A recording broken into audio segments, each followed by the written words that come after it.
ধুলির ধরা বেহেশতে আজ জয় করিল দিল রে লাজ ধুলির ধরা বেহেশতে আজ জয় করিল দিল রে লাজ আজকে খুশির ঢল নেমেছে দোসর সাহারা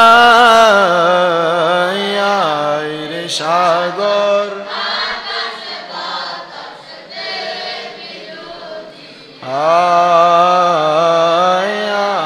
রে সাগর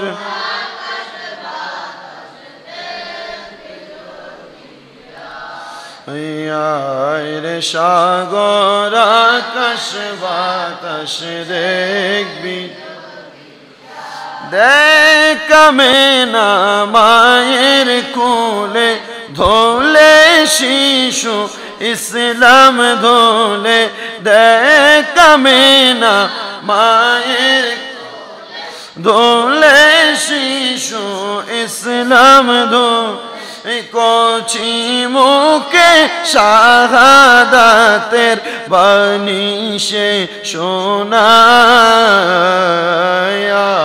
রে সাগর আকাশ বাতাস আয় ত্রিভুবনের মদ এলো রে দুনিয়া রে সাগর আজকে যত পাপী ও তাপী সব গুনাহের পেল মাফি দুনিয়া হতে বেইনসাফি জুলুম নিল বিদায় রে সাগর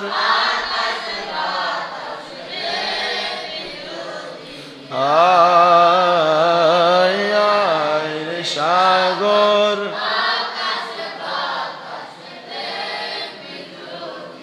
নিখিল দরুদ পড়িল এ নাম সাল্লাল্লাহু আলাইহি ওয়াসাল্লাম জিন ফরি ফেরেশতা সালাম জানাই নবীর পায় রে সাগর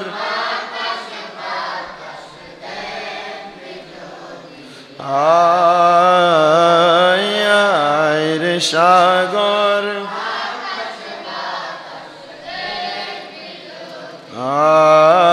আল্লাহুম্মা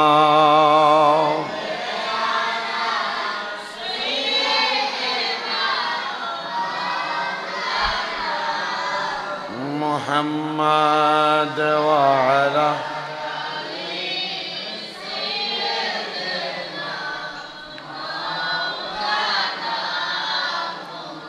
লা ইলাহা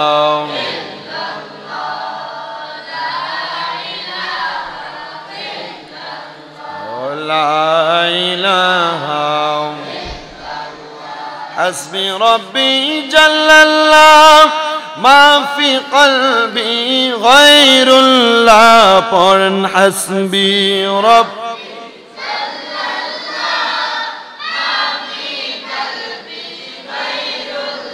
نور محمد صلى الله لا إله لا إله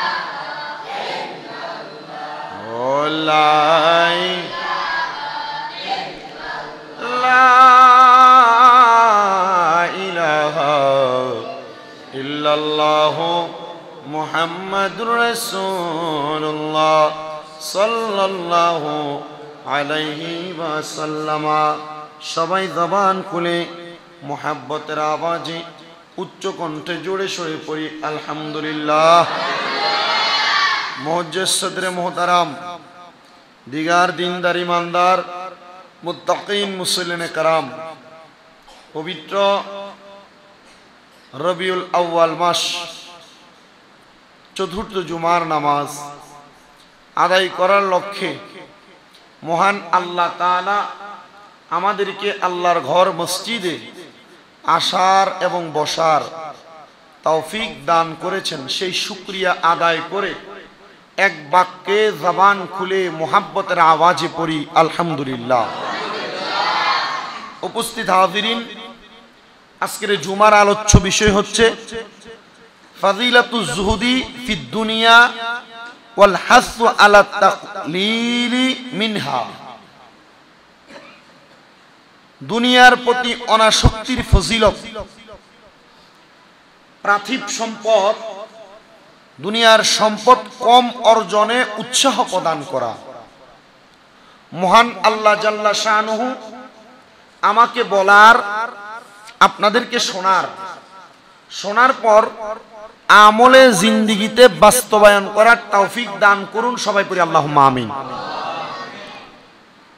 আমরা যারা দুনিয়াতে বসবাস করি, দুনিয়ার বাড়ি, দুনিয়ার গাড়ি, দুনিয়ার জায়গা, সম্পদ, টাকা পয়সা, আপনারা বলেন এগুলোর প্রতি পাগলও যদি হয় মোটামুটি একটা লোভ আছে না নাই? এই সম্পদ এবং দুনিয়ার চাহিদাগত যে জিনিসগুলো আমাদের আছে এগুলোর প্রতি অনাসক্তি এবং অমনোযোগী হয়ে যাওয়ার প্রতি মানুষকে উৎসাহ প্রদান করা। ইসলামের ব্যাপারে কি বলে? রাসূল সাল্লাল্লাহু আলাইহি সাল্লাম বলছেন, হে মুমিনগণ, আন্না জুহদা ওয়াল ইরাদু আনিদ দুনিয়া ওয়া বুগদুহা। জুহুদ মানে হলো অনাসক্তি। এই জুহুদ হলো দুনিয়া থেকে বিমুখ থাকা, মানে দুনিয়ার প্রতি একটা বিরক্তি আনা, আর এই দুনিয়ার মাল সম্পদকে ঘৃণা করা, এর নাম হলো জুহুদ, অনাসক্তি। কেন? রাসূল বলেন ওয়া ফি যুহুদি ফায়দা। এই জুহুদ, অনাসক্তির একটা উপকার আছে। ইয়া রাসূলুল্লাহ, উপকারটা কি? নবী বলছেন কাসীরাতুন ওয়া ফাজিলাতুন আদিদা। যেমন উপকার আছে তেমন তার অনেক ফজিলত আছে। সাহাবায়ে কেরাম বললেন, ইয়া রাসূলুল্লাহ, কেমন উপকার এবং কেমন ফজিলত আপনি নবী বলেন। সাথে সাথে আল্লাহ কোরআনের আয়াত নাযিল করে দিলেন। সূরাতুল হাদীদের 20 নম্বর আয়াতের অংশ। বিসমিল্লাহির রহমানির রহিম। ই'লামু আন্নামাল হায়াতুদ দুনিয়া লা'iবু ওয়া লাহু ওয়া যীনাতু ওয়া তাফাখুরুম বাইনাকুম ওয়া তাকাসুরুন ফিল আমওয়ালি ওয়াল আওলাদ।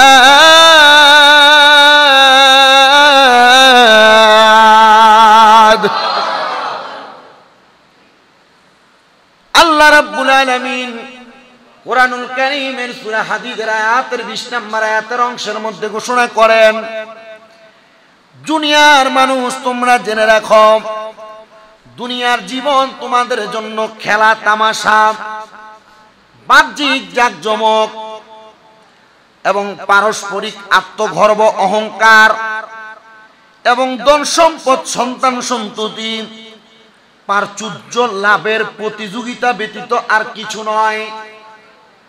নবী আমার আল্লাহর কোরআন থেকে বলতেছেন, মানুষ তোমরা জেনে রাখো, এই দুনিয়ার জীবন তোমাদের জন্য খেলা তামাশা। তারপর বলছেন জাকজমক, চাকচিক্যময়, পারস্পরিক অহংকার এবং গর্ব করার জিনিস, ধন সম্পদ, সন্তান সন্ততিতে প্রাচুর্য লাভের একটা প্রতিযোগিতা। ওগো রাসূল, আপনি কেন এই কথাটা বললেন? আমরা বুঝতে পারলাম না। আমার নবী রাহমাতুল লিল আলামিন নবী আল্লাহ তাআলার কোরআন থেকে আবার বলেন, আল মালু ওয়াল বানুনা জিনাতুল হায়াতিদ দুনিয়া ওয়াল বাকিয়াতুস সালিহাতু খায়রুন ইনদা রাব্বিকা সাওয়াবাও ওয়া খায়রুন আমালা। আমার নবী বলেন, সম্পদ, সন্তান সন্ততি, দুনিয়ার জীবনের সৌন্দর্য। আবার একটু শুনেন, নবী বলেন সম্পদ, সন্তান সন্ততি, দুনিয়ার জীবনের মাত্র সৌন্দর্য মাত্র। ইয়া রাসূলুল্লাহ, আর কি বলবেন? নবী বলেন আর স্থায়ী সৎকর্ম তোমার প্রতিপালকের নিকট সওয়াব পাওয়ার জন্য শ্রেষ্ঠ এবং আশা আকাঙ্ক্ষার দিক দিয়ে সর্বোত্তম। তার মানে নবী আমার আল্লাহ তাআলার কোরআনে সূরা কাহাফের 46 নম্বর আয়াতে আবার বলতেছেন সম্পদ এবং সন্তান সন্ততি দুনিয়ার সৌন্দর্য। ইয়া রাসূলুল্লাহ, আমরা দুনিয়া সুন্দর করতে চাই না, আমরা সুন্দর করতে চাই আমাদের আখিরাত। নবী আমার বলে তোমাদের আখিরাত সুন্দর করার মাধ্যম হলো অন্য কোনো কিছু না। ওয়াল বাকিয়াতুস সলিহাতু খায়রুন ইনদা রাব্বিকা সাওয়াবান ওয়া খায়রুন আমালা। নবী আমার বলেন আর স্থায়ী সৎকর্ম তোমাদের প্রতিপালকের নিকট সওয়াব পাওয়ার জন্য শ্রেষ্ঠ আশা আকাঙ্ক্ষার সর্বোত্তম হলো তোমার স্থায়ী নেক আমল। ইয়া রাসূলুল্লাহ, ইয়া হাবিবাল্লাহ, আপনি এই ব্যাপারে আমাদেরকে আরো উপদেশ গ্রহণ করান। নবী আমার আল্লাহ তাআলার কোরআনের সূরা ফাতিরের 5 নম্বর আয়াত তেলাওয়াত করেন, ইয়া আইয়ুহান নাসু ইন্না ওয়া'দাল্লাহি হাক্কুন ফালা তাগুররান্নাকুমুল হায়াতুদ দুনিয়া ওয়ালা ইয়াগুররান্নাকুম বিল্লাহিল গরুর। আল্লাহর হাবিব বলেন হে মানুষ সকল, নিশ্চয় আল্লাহর প্রতিশ্রুতি সত্য, আল্লাহর ওয়াদা সত্য, আল্লাহ যা কসম করেন তা সত্য। ইয়া রাসূলুল্লাহ, কেমন সত্য আপনি বলেন না? নবী আমার বলেন এটা কেমন সত্য? দুনিয়ার মানুষ এটাকে স্বাভাবিক মনে করতে পারে, কিন্তু আল্লাহর ওয়াদার মধ্যে অসত্যর ব্যাপারে কোনো সন্দেহ আসতে পারে না। সুতরাং দুনিয়ার জীবন যেন তোমাদের প্রতারিত না করে। নবী গো, কেন? বলে প্রতারক শয়তান যেন তোমাদেরকে আল্লাহর ব্যাপারে ধোকায় না ফেলে দেয়। নবী কেন? বলে দুনিয়ার প্রাচুর্য, দুনিয়ার সম্পদ, দুনিয়ার মায়া, তোমাকে শয়তান এমন ভাবে প্রতারণা করানোর চেষ্টা করবে, তোমার কাছে নামাজ ভালো লাগবে না, ইবাদত ভালো লাগবে না, আল্লাহ এবং তার রাসূলের পথ ভালো লাগবে না। যত সম্পদশালী তত বড় বেনামাজি। আবার একটু মনোযোগ দিয়ে কথাটা শুনেন, যত বড় সম্পদশালী তত বড় বেনামাজি। কারণটা কি? সম্পদের প্রাচুর্যতা, সম্পদের প্রাচুর্যতা আল্লাহ তাআলার ইবাদত থেকে তাকে বিমুখ করে ফেলে, আল্লাহর পথ থেকে দূরে সরায় ফেলে। এই জন্য বাবা, যত বেশি সম্পদের মালিক হয়ে যাবেন আপনি তত বেশি আল্লাহ তাআলার কাছে বিনয় হয়ে যাবেন। আপনি দেখবেন আল্লাহ তাআলা আপনাকে কি সম্পদ দিয়েছে, আপনি আল্লাহর প্রতি বিনয় থাকার কারণে আল্লাহ তাআলা গায়বী ভাবে আপনার কাছে অনেক অনেক সম্পদ দান করে দিবে। পড়েন সুবহানাল্লাহ। আপনি যে কথাটা বলছি আপনি কথাটা জাস্টিফাই করেন। যত বেশি সম্পদ তত বেশি জোরে কেন তো বেনামাজি। আপনি আবার আপনার চারদিক তাকাইবেন, দেখেন টাকাওয়ালা, পয়সাওয়ালা, সম্পদওয়ালার অভাব নাই, মসজিদেও মুসল্লি। এই কথা ঠিক? বেশিরভাগ মসজিদের ইমামের নিয়মিত মুসল্লি হয় রিকশা চালায়, নয় কৃষি কাজ করে, নয় বাড়িতে গরু ফালে, নয় বয়স একবারে মোটামুটি শেষের দিকে কোন রকম মসজিদে এসে নামাজ পড়ে। কেন? সম্পদওয়ালাদের উপর নামাজ ফরজ হয় নাই। আল্লাহর নবীজি আবার আরেকটা হাদিসে মুবারাকা বলেন, আনাস ইবনে মালিক قال رسول الله صلى الله عليه وسلم يتبع الميت ثلاثة فيرجع الاثنان ويبقى معه واحد يتبعه أهله وماله وعماله فيرجع أهله وماله ويبقى عمله মুত্তাফাকুন আলাইহি আও কামা ক্বালা আলাইহিস সালাতু ওয়াস সালাম। নবীজি সাল্লাল্লাহু আলাইহি সাল্লাম ইরশাদ করেন, তিনটি বস্তু মৃত ব্যক্তির অনুসরণ করে, মানে মরার পরে তিনটি বস্তু মৃত ব্যক্তির পেছনে পেছনে যায়, কিন্তু যখন তাকে মাটি দিয়ে দেওয়া হয় তখন তার সাথে একটা বস্তু যায় আর দুইটা বস্তু ফিরে আসে। ইয়া রাসূলুল্লাহ, ইয়া হাবিবাল্লাহ, আপনি নবীর কাছে জানতে চাই, আপনি বলেন না কোন দুইটি বস্তু ফিরে আসে আর একটি বস্তু মৃত ব্যক্তির সঙ্গে থাকে। আমার নবী বলেন ওই দুইটি বস্তু হলো ওয়ায়াবকা মাহু ওয়াহিদুন ইয়াতবাউহু আহলুহু ওয়া মালুহু। দুইটি বস্তু হলো, এক নাম্বার তার পরিবার, দুই নাম্বার তার মাল। এই দুইটা বস্তু ফিরে আসে।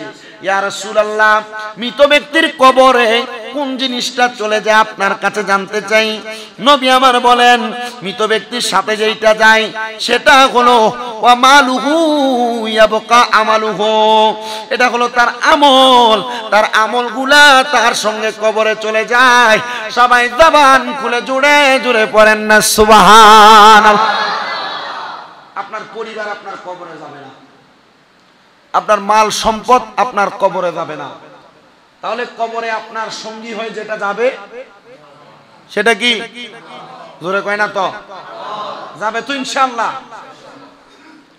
আল্লাহর হাবিব সাল্লাল্লাহু আলাইহি ওয়াসাল্লাম আরেকটা হাদিসে মুবারাকা বলেন, আন সাহাল ইবনে সাঈদ সাঈদি, عن سهل بن سعيد الساعدي قال أتى النبي صلى الله عليه وسلم رجل فقال يا رسول الله। হযরত সাহাল ইবনে সাদ সাঈদী রাদিয়াল্লাহু তাআলা আনহু বলেন, এক ব্যক্তি আমার নবীর নিকট আগমন করলেন। ফাকালা ইয়া রাসূলুল্লাহ, নবীজিকে বললেন ইয়া রাসূলুল্লাহ দুল্লানি আলা আমালিন ইযা আনা আমিলাতহু আহাব্বানিল্লাহু ওয়া আহাব্বানিন নাস। সাহাবীরা প্রশ্ন করে, হে আল্লাহর রাসূল, আমাকে এমন একটি কাজের কথা বলে দেন। কোন কাজ? বলে অন্য কোন কাজ নয়, যেই কাজ করলে আল্লাহ আমাকে ভালোবাসবেন, লোকেরাও আমাকে ভালোবাসবে। সুবহানাল্লাহ। সাহাবায়ে কেরাম বলেন আমরা নবীজির সামনে বসা, এক ব্যক্তি নবীজির কাছে আসলেন, আয়েশা বললেন ইয়া রাসূলুল্লাহ, আপনি আমাকে এমন কোন কাজের কথা বলে দেন যেই কাজের কারণে আল্লাহ আমাকে ভালোবাসবে এবং দুনিয়ার মানুষও আমাকে ভালোবাসবে। মারহাবা পড়েন। এবার আমার নবী কি উত্তর দিচ্ছেন শুনে নেন। ফাকালা রাসূলুল্লাহ সাল্লাল্লাহু আলাইহি ওয়াসাল্লাম, নবী আমার উত্তর দিচ্ছেন, ইযহাদ ফিদ দুনিয়া ওয়া ইউহিব্বুকা আল্লাহু। তুমি যদি দুনিয়ার প্রতি অনাসক্তি, দুনিয়ার মায়া ছেড়ে দাও, তাহলে আল্লাহ তাআলা তোমাকে মায়া করবেন। মারহাবা নাই? মানে যদি তুমি দুনিয়ার মায়া ছেড়ে দাও, তোমাকে মায়া করবে কি? আল্লাহ। আচ্ছা, এবার আমার নবী বলেন তাহলে সে কয় ব্যক্তি কয় জিনিসের মায়া চাইছে? দুইটা। কয়টা মায়া চাইছেন?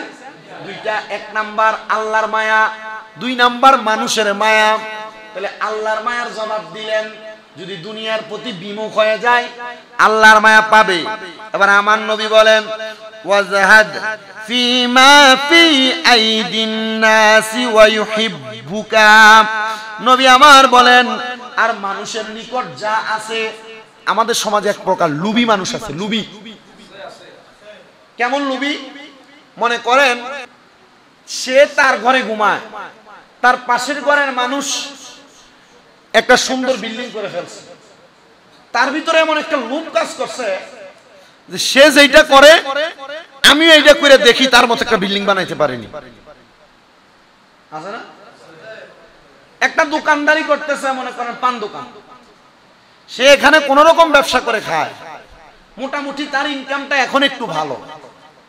টার্গেট করছে আরে সে তো পান দোকান দিয়ে বিল্ডিং বানাই ফেলছে, আমি দিয়ে তার লগে দিয়ে একটা পান দোকান দিব। এই জাত আছে না? সে এই ব্যবসা করে, আমি তার মতো একটা ব্যবসা দিব। এমন লোভ, এমন প্রতিহিংসা মানুষকে ধ্বংস করে দেয়। এবার আসেন নবী আমার বলেন ওয়াজহাদ ফিমা ফি আইদিন নাসি ইউহিব্বুকা। মানুষের নিকট যা আছে তুমি তার প্রতি বিমুখ হয়ে যাও।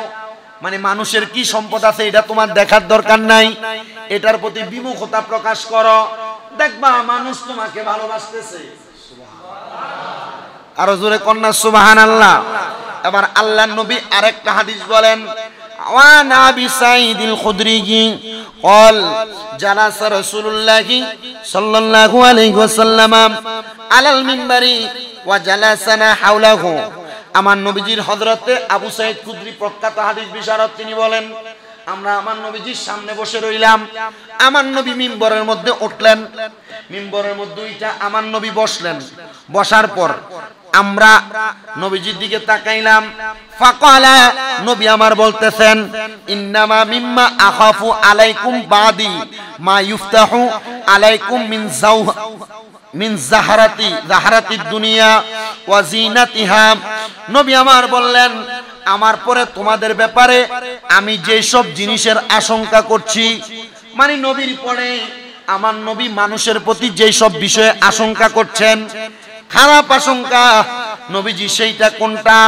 বলে তোমাদের মাঝে পার্থিব চাকচিক্যময় ঘরে উঠবে, শোভা সৌন্দর্য গড়ে উঠবে, আল্লাহ তোমাদের জন্য বের করবেন এমন এমন সৌন্দর্য। আমাদের চোখের সামনে একটা বাড়ি, এটার চাইতে কেমন ভাবে আরো সুন্দর করা যায় মানুষ সেটা নিয়ে প্রতিযোগিতা করে। একটা গাড়ি, এটার চাইতে আরো কত দামি গাড়ি লাগে সেটার প্রতিযোগিতা করে।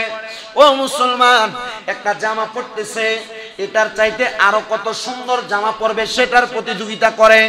নবী আমার বলে, আমি এটাকে নিয়ে ভয় করি, আল্লাহ তোমাদেরকে দিবে কথা সত্য, আমি নবী ভয় করি যেন উম্মত এগুলা পাওয়ার পরে অহংকারী না হয়ে যায়, সম্পদের বাহাদুরি না দেখায়, দামি বাড়ির বাহাদুরি না দেখায়, সুন্দর গাড়ির বাহাদুরি না দেখায়, অধিক পরিমাণ সম্পদের বাহাদুরি না দেখায়। ইয়া রাসূলুল্লাহ, যদি বাহাদুরি দেখায় কি হবে? বলে যত সম্পদ অত আযাব হইয়া তারে কবরের মধ্যে আযাব দিতে থাকবে। জোরে সরে পড়ি নাউজুবিল্লাহ। আমাদের আলোচনার বিষয় কি? দুনিয়ার সম্পদের প্রতি অনাসক্তি, সম্পদের প্রতি অনাসক্তি, জুহুদ, উজহুদ, দুনিয়ার সম্পদের বিমুখতা।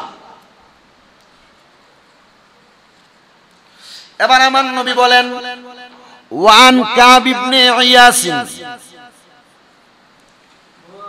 সামিতু নবী সাল্লাল্লাহু আলাইহি ওয়াসাল্লাম, হযরতে কাব ইবনে ইয়াস রাদিয়াল্লাহু তাআলা আনহু হাদিস বর্ণনা করেন। তিনি বলেন, ইয়াকুলু ইন্না লিকুল্লি উম্মাতিন ফিতনাতা। উনি বলতেছেন, আমি নবী করিম সাল্লাল্লাহু আলাইহি ওয়াসাল্লামের জবান মুবারকে বলতে শুনেছি। কি শুনেছেন? নবী বলেন, ওয়া ফিতনাতু উম্মাতিল মালু, আমার উম্মতের মধ্যে সবচাইতে বড় ফিতনা যেটা নিয়ে হবে সেটা হলো তাদের সম্পদ। সাহাবায়ে কেরাম বলেন, আমি আমার নবীজির জবান মুবারকে বলতে শুনেছি, আমার উম্মতের মধ্যে সবচাইতে বেশি ফিতনা যে জিনিস নিয়ে হবে সেটা হলো উম্মতের মাল এবং সম্পদ। ইয়া রাসূলুল্লাহ, কারণ কি? অন্য কোনো কারণ নয়। আপনারা বলেন, জায়গা জমি সম্পদ নিয়ে ভাইয়ে ভাইয়ে মারামারি আছে না নাই? জায়গা জমি সম্পদ টাকা পয়সা নিয়ে সমাজে দ্বন্দ্ব আছে না নাই? তো নবীজি 1500 বছর আগে যে বাণী আমাদেরকে দিয়ে গেছেন, এই বাণী কি এখন কি হচ্ছে? সত্য হচ্ছে। তার মানে উম্মতের মাঝে সবচেয়ে বড় ফিতনা কি? কথা কন না, সম্পদ। এবার আমার নবী আবার আরেকটা হাদিস বলেন, ওয়ান মুস্তাওরিদিন قال قال رسول الله صلى الله عليه وسلم والله ما الدنيا في الآخرة إلا مثل ما يجعل أحدكم أصبعه هذه في اللام فلينظر بما ترجع। আল্লাহর নবী বলেন, আল্লাহর কসম করে বলছি, আখিরাতের তুলনায় দুনিয়ার দৃষ্টান্ত এমন। আখিরাতের উদাহরণ দুনিয়াতে নবী দিচ্ছেন। নবী বলেন, আল্লাহর কসম, আখিরাতের তুলনায় দুনিয়ার দৃষ্টান্ত এমন। নবী কেমন? বলে শুনে রাখো, শুনে রাখো, এটা হলো একটা আঙ্গুলকে সমুদ্রের মধ্যে ডুবানোর পর আঙ্গুলটা যদি উঠানো হয়, আঙ্গুলির মাথার মধ্যে যেই পরিমাণ পানি, আখিরাতের তুলনায় সারা দুনিয়া আমার আল্লাহ তাআলার কাছে সেই পানির চাইতে আরো ক্ষুদ্র। এজন্য তোমরা দুনিয়ার মায়া মুহাব্বতে পড়ে যাও না। আল্লাহর হাবিব আরেকটা হাদিস বলেন, ওয়ান আবি হুরায়রা قال قال سمعت رسول الله صلى الله عليه وسلم يقول ان الدنيا ملعونة ملعونة ملعون ما فيها الا ذكر الله وما ওয়ালাহু ওয়া আলিমুন মুতাআল্লিমুন। আল্লাহর নবীজির জবান মুবারকে সাহাবায়ে কেরাম বলতে শুনলেন, আমি রাসূল সাল্লাল্লাহু আলাইহি সাল্লামের জবানের বাণী শুনলাম, দুনিয়া এবং দুনিয়ার মাঝে সবকিছু হলো অভিশপ্ত। দুনিয়া এবং দুনিয়ার মাঝে যা দেখতে পাই সব অভিশপ্ত।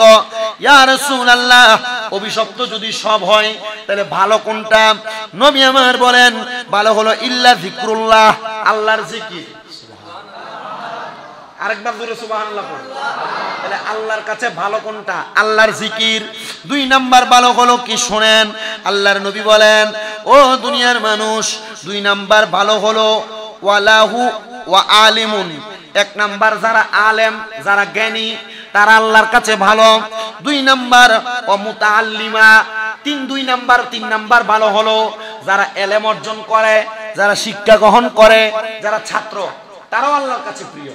তাহলে 3টা জিনিস আল্লাহর কাছে সবচাইতে প্রিয়, সবচাইতে প্রিয়। 1 নাম্বার আল্লাহর, বলেন 1 নাম্বার আল্লাহর জিকির। 2 নাম্বার আলেম যারা, তারা যারা জ্ঞান অর্জন করে তারা। 3 নাম্বার যারা জ্ঞান অর্জন করে তারা, জ্ঞান শিখায় যারা, জ্ঞান অর্জন করে যারা। এই 3 জিনিস আল্লাহর কাছে প্রিয়। এছাড়া যা কিছু আমরা আমাদের চোখ দ্বারা দেখতে পাই, আল্লাহর নবী বলে সব অভিশপ্ত।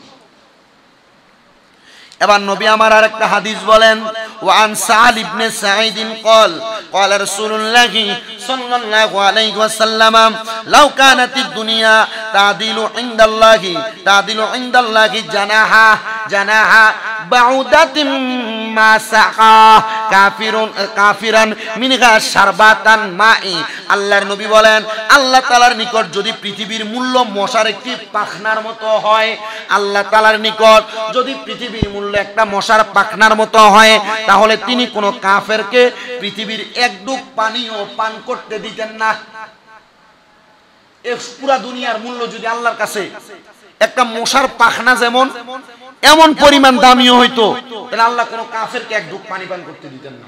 তার মানে এটা দিয়ে বুঝাইলেন, আল্লাহর কাছে পুরাটা দুনিয়া মশার পাখনা যদি যে দাম আছে, তার চাইতে কম দাম, তার চাইতে কম দাম। আল্লাহর নবী আরেক হাদিস বলেন, ওয়ান ইবনে উমার قال رسول الله صلى الله عليه وسلم اخذ رسول الله صلى الله عليه وسلم بمن كبيا فقال كن في الدنيا كأنك غريب او আবিরুন সাবিল। নবীজির জবান মুবারকে বলতে শুনলেন হযরত ইবনে উমর, রাসূল সাল্লাল্লাহু আলাইহি সাল্লাম আমার 2 কাঁধের মধ্যে ধরলেন। হযরত ইবনে উমর বলেন, নবীজি ওনার কোথায় ধরলেন? নবীজি আমার 2 কাঁধের মধ্যে ধরলেন। এবার নবী আমার বলতে লাগলেন, তুমি দুনিয়াতে থাকো যেন তুমি একজন অপরিচিত পথচারী ব্যক্তি। ইবনে উমরের কাঁধের মধ্যে নবীজি হাত রাখলেন, রেখে বললেন, হে ইবনে উমর, তুমি দুনিয়াতে এমন ভাবে চলো যেন তুমি দুনিয়ার একজন পথচারী। পথচারী বুঝেন? রাস্তা দিয়ে নরমাল, জায়গা জমি নাই, সম্পদ নাই, কিছু নাই, সে কোন রকম হাঁটে। উপদেশ দিলেন, এমন ভাবে হাঁটো তুমি একজন পথচারী, তোমার কোনো পরিচিতি নাই। ইয়া রাসূলুল্লাহ, কেন? বলে এটার কারণে ভিতরে যেন অহংকার না আসে। এবার আমার নবী আবার বলেন, ওয়াকানা ইবনে উমর ইয়াকুলু ইযা আমসাইতা ফালা তানতাজিরিস সাবাহা ওয়া ইযা আসবাহতা ফালা তানতাজিরুল মাসাআ ওয়া খুয মিন সিহহাতিকা লিমারাদিকা ওয়া মিন হায়াতিকা লিমাউতিকা। নবী আমার বলেন, তুমি সন্ধ্যায় উপনীত হলে সকালের জন্য অপেক্ষা করো না, সন্ধ্যার মধ্যে তুমি তোমার পূর্বের সকালের জন্য ক্ষমা প্রার্থনা করো। সকালে উপনীত হইলে, সকাল পর্যন্ত পৌঁছাইলে তুমি সন্ধ্যার উপর অপেক্ষা করবা না, সন্ধ্যার আগেই তুমি আল্লাহর কাছে ক্ষমা প্রার্থনা করো।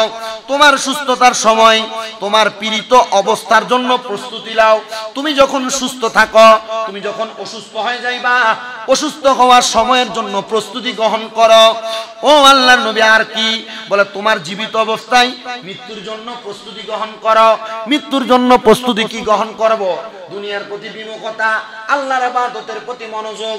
আল্লাহ আমাদের সবাইকে করার তৌফিক দান করুন, জোরে পড়েন আমিন। নবী আমার আরেকটা হাদিস বলেন, ওয়ান আয়েশাতা, নবীজির স্ত্রী মা আয়েশা বর্ণনা করেন, ক্বালাত মাশাবিহা আলু মুহাম্মাদিন সাল্লাল্লাহু আলাইহি সাল্লাম মিন খুবজিন শাইরিন ইয়াওমাইনি